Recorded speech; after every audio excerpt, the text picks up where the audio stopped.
Blade Runner 2049 is a sequel to the Ridley Scott 80s film. No one really asked for the sequel, but Ridley Scott was down to produce and Denis Villeneuve was ready to direct. So they bring a new star-studded cast for this film. And it's really polarizing because the movie's almost 3 hours long and it's a slow, methodical sci-fi noir thriller with philosophical depth. But that's what the original was, so they match it, and it's a very respectful sequel in that sense. The movie focuses on a police officer replicant named Kay. He faces replicant racism, he has a hologram girlfriend, he hunts other replicants in order to get money to upgrade her. He lives a very solo life until he discovers that Deckard from the first film and Rachel had a baby together, a replicant-human hybrid. And there's this evil CEO of this tech company played by Jared Leto, Neander Wallace. He wants to find the baby, or now he's a grown adult, but he wants to find the baby so he can find the secret of replicant reproduction, because he can only make so many replicants on his own and he wants to grow them.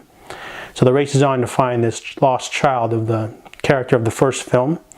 So I recommend not watching this film, Blade Runner 2049, unless you've seen the original and at least like it.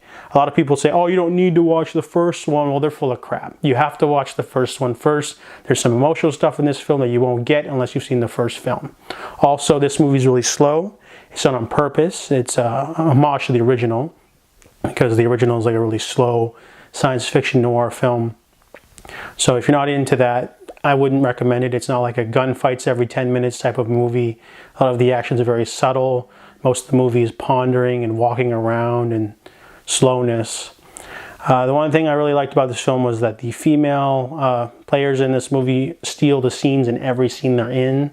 Robin Wright's really good in a few scenes. The actress who plays Love, she's like this homicidal right-hand woman of the villain. She's ruthless and just wonderful performance. And the actress who plays Joy, these are all like newcomers, that's why I don't know their names.